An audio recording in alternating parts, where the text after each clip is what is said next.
அப்பா அடிச்சவன் இவன் தானே? ஆமாண்டா. இப்ப இவனை என்ன பண்றான் பாரு. வாடா முத்து. அடா. அடி அடா. ஈஸ்வரா. புறானே. வாடா வாடா. வாடா.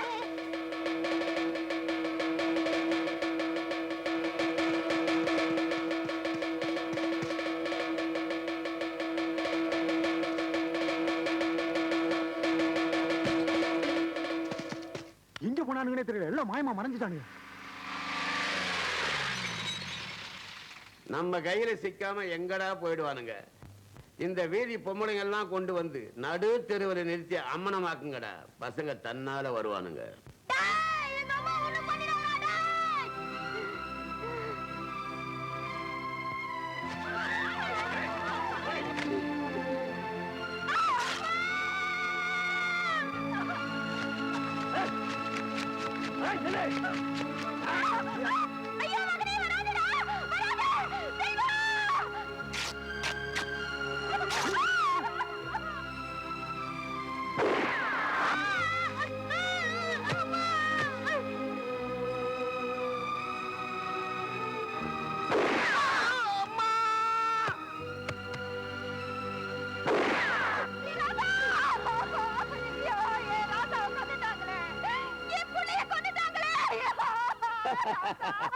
இதாண்டா ரத்த பாசங்கிறது. அம்மா கொன்னுன்னா பையன் ஓடி வருவான், பையனுக்கு கொன்னுன்னா அம்மா அலறிட்டு வருவாடா. இந்த பந்த பாசம் இருக்கிற வரைக்கும் 30 வருஷம் நடா. 3000 வருஷம் ஆனாலும் இந்த சாம்ராஜ்யத்தை நான் தாண்டா ஆளப்போறேன். கல்லறிஞ்ச பசங்களை சிட்டுக்குருவியை சுடுற மாதிரி சுட்டு தள்ளின அந்த ஆண்டவன் இந்த அராஜகத்தை பொறுக்க முடியாத எங்க அப்பா போலீஸ்ல புகார் செஞ்சார். அதோட விளை அநியாயத்தையும் அக்கிரமத்தையும் எங்கேயுமே பார்த்தது இல்ல சார். பள்ளிக்கூடமே கிடையாதுங்க. சின்ன சின்ன பசங்க எல்லாம் படிக்காம பட்டாசு தொழிற்சாலை வேலை செய்யறாங்க. கையெல்லாம் வெந்து போயிருக்கு. யாராவது படிச்சா வெட்டி குழி தோண்டி புதைச்சிருவானா. இப்படி ஒரு ஆளை நான் பார்த்ததே இல்லை சார். எப்படியாவது இந்த பசங்க நீங்க தான் காப்பாத்தணும் சார்.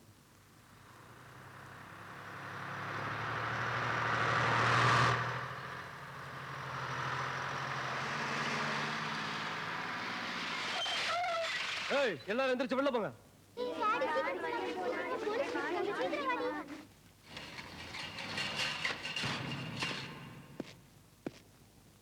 ஊருக்குள்ள நீங்க பட்டாசு தொழிற்சாலை நடத்துறீங்க. அதனால பல குழந்தைங்க சாகுறாங்க. அதுவும் இல்லாம ஊருக்குள்ள யாருமே எழுத படிக்க கூடாதுன்னு நீங்க அராஜகம் பண்றீங்க. நீங்க செஞ்ச இந்த 3 குற்றத்துக்காக உங்களை கைது செய்ய சொல்லி இவர் புகார் கொடுத்திருக்காரு. இந்த மாதிரி ஆளுகளை உயிரோட விட்டு வச்சா உங்களுக்கு எனக்கு உள்ள வியாபாரமே பாதிக்குது. வழக்கம் போல அவனை தீர்த்து கட்டியிருக்க.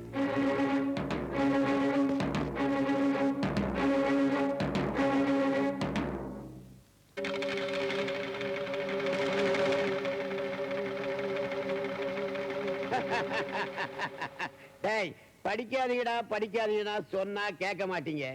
படிச்சா அறிவு வரும், அறிவு வந்தா கேள்வி கேட்ப. கேள்வி கேட்டீங்கன்னா பிரச்சனை வரும்னு சொன்ன கேட்டீங்களா? இன்னைக்கு பாத்தியாடா, ஆஞ்சநேயருக்கு வடமாலை சாத்தினா மாதிரி உனக்கு வெடிமாலையே சாத்திருக்கிறேன். கொளுத்துக்கடா இவனை.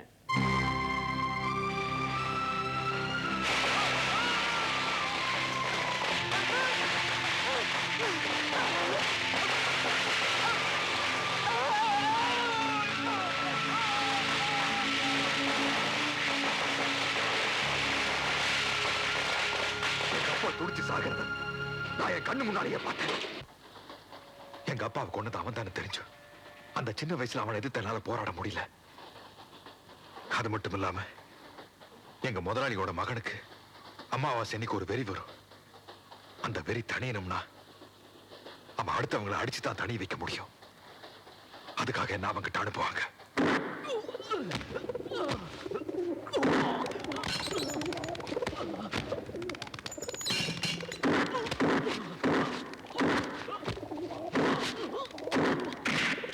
அப்படியெல்லாம் அடி வாங்கி அவங்க கொடுத்த காசுல என் தங்கச்சிக்கு பிடிச்ச பொருளை வாங்கிட்டு போவேன். நான் ஆசைப்பட்டு வாங்கிட்டு போனா கூட அவ பார்க்க மாட்டான். எனக்கு ஏதாவது ஆயிருக்கான்னு தான் பாப்பா.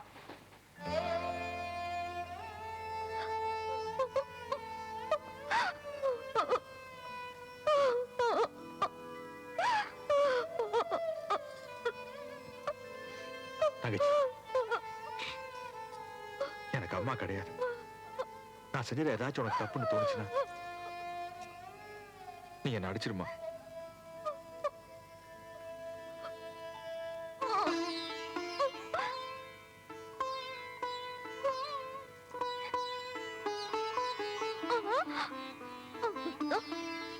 உனக்கு தான் தெரியுமில்ல, நான் கோவத்தோட இருந்தா நிறைய சாப்பிட்டுருவேன். எதுக்கும் உனக்கு கொஞ்சம் எடுத்து வச்சுக்க. என்னதான் என் முன்னால என் தங்கச்சி சிரிச்சாலும் நான் அடி வாங்கிட்டு வந்ததை நினைச்சு ராத்திரி எல்லாம் வாழுவா. அதோட முடிவு.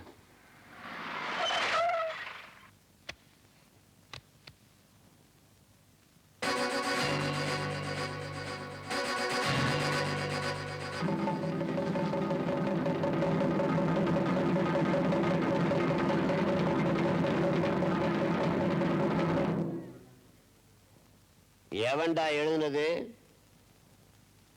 வாயை திறந்து சொல்லுங்கடா. படிச்சவன் மட்டும் என்னடா சொல்ல போறான்? காலையில சூரியன் உதிக்குதுன்னு சொல்ல போறான். சூரியன் உதிக்கிறதே கிடையாதுடா, பூமி சுத்துது. இத சொன்னா என்ன பைத்தியக்காரன்னு சொல்லுவான். முள்ளு மேல காலை வச்சிருவீங்க, கேட்டா முள்ளு கூத்திடுச்சிருவீங்க. அதனாலதான்டா உங்களை மாதிரி ஆள்கிட்ட நான் பேசுறதே கிடையாது. பார், யார் எழுதுனான்னு சாமி கிட்ட பூ போட்டு கேட்க முடியாது. யார் எழுதியிருந்தாலும் சரி, கொதிக்கிற நிலை கையை விட்டுற வேண்டியதுதான்.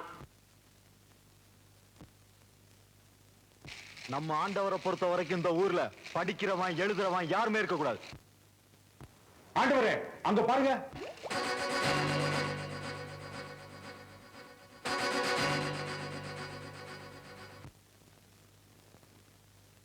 பழனிசாமி, உன் தங்கச்சி செஞ்ச காரியத்தை பாத்தியா?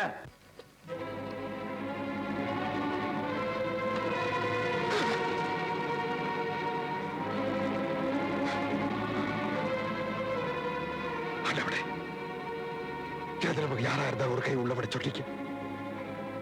என் தங்கச்சி எழுதுறதுனால நான் ரெண்டு கை உள்ள விட்டுருக்கேன். தயவு செஞ்சு என் தங்கச்சி ஒண்ணு பண்ணிடாதீங்க.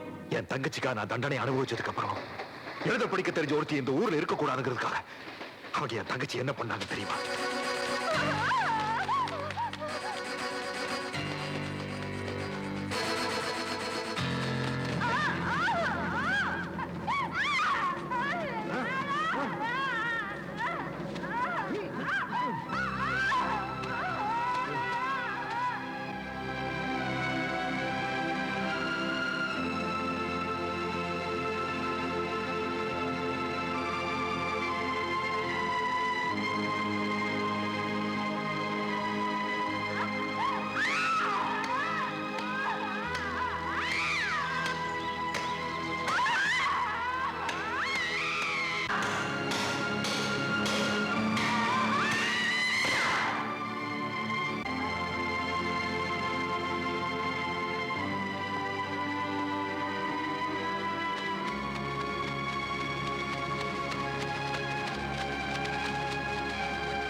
எழுத படிக்க தெரிஞ்ச ஒரே ஒரு காரணத்துக்காக என் தங்கச்சி அநியாயமா அந்த ஆண்டவன் கொண்டுட்டான்.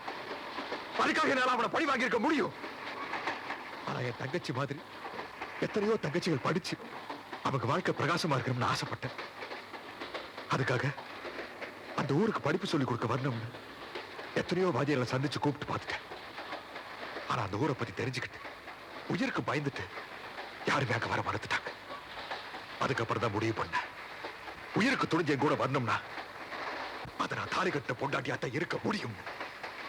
அதுக்கப்புறம் தான் நான் அவனை சந்திச்சேன். இப்ப நம்ம அந்த ஊருக்கு தான் போயிட்டு இருக்கிறோமா? ஆமா.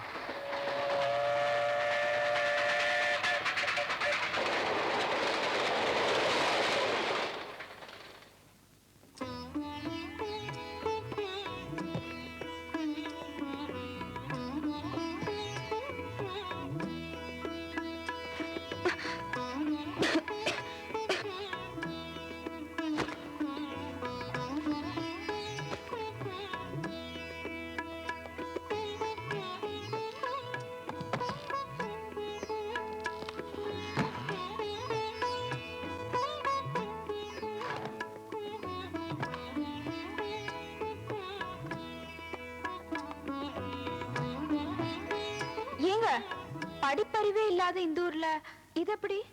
என் தங்கச்சி எழுத படிக்க வச்சிருந்தது. ஓஹோ. கணக்குள்ள முதலாளி எல்லாம் வேலைக்கு வந்துட்டானுங்களா? வந்துட்டாங்க. ஒழுங்கா வேலை செய்யறானுங்களா? செய்யறாங்க. எத்தனை ரூபாய் பட்டாசு அமைச்சிருக்க? 10 லட்சம் ரூபாய்க்குங்க. அப்படியா? சரி, நீ ஒண்ணு பண்ணு. நமக்கு நல்ல கணக்கு கள்ள கணக்கு ஒண்ணு கிடையாது. ஆமா. நீ ஏன் நேரா போய் அந்த 10 லட்சத்தை வசூல் பண்ணி எடுத்துட்டு வந்துடு. சரிங்க. யாரோ ஒரு பொண்ணு தோல் பைய தொங்கப்பட்டு வர பாத்தியா? ஆமாங்க. கணக்கு புள்ள கதவு மூட சொல்லு.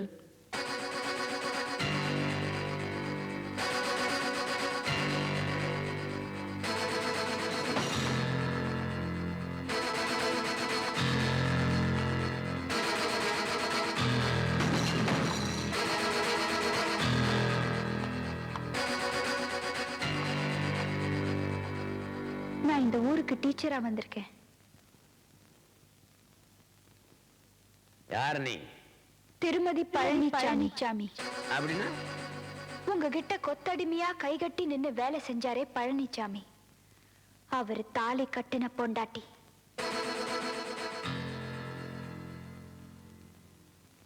இது என்னன்னு தெரியுமா?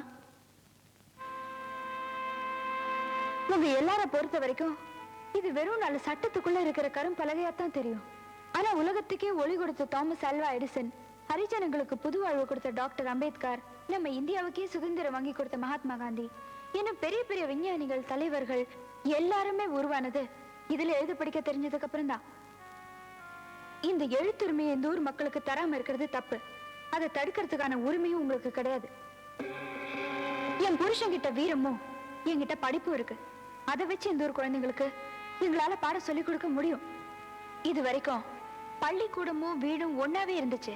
இனிமே பள்ளிக்கூடம் பள்ளிக்கூடமாவே இருக்கும், வீடு உங்க சாம்ராஜ்யத்துக்குள்ள இருக்கும்.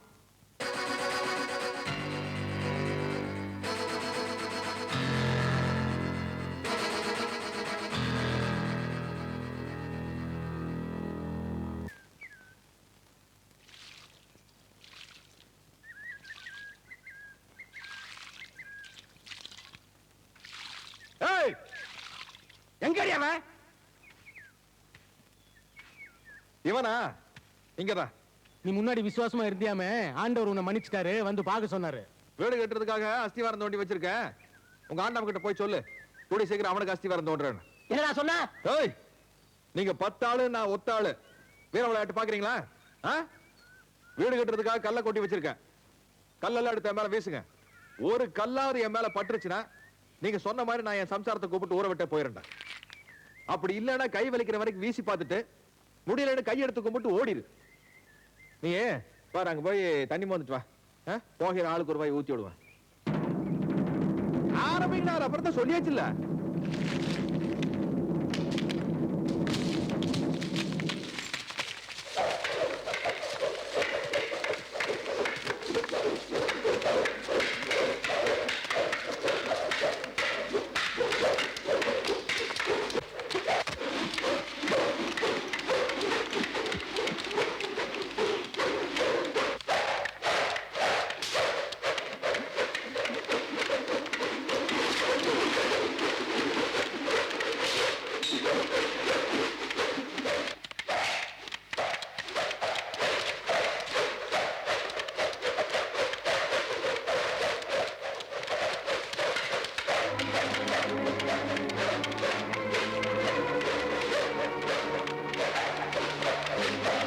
எல்லாத்துக்கும் காரணம் இவதான்.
அடேங்கப்பா, நான் எதிர்பார்க்கவே இல்லைங்க. இவ்வளவு நல்லா விளையாடுறீங்க? இது என்ன விளையாட்டு? இன்னொரு விளையாட்டு வச்சிருக்கேன், வீடு கட்டி முடிஞ்சதுக்கு அப்புறம் சொல்றேன். அப்படி என்னங்க விளையாட்டு? வெக்கமா இருக்குதுப்பா.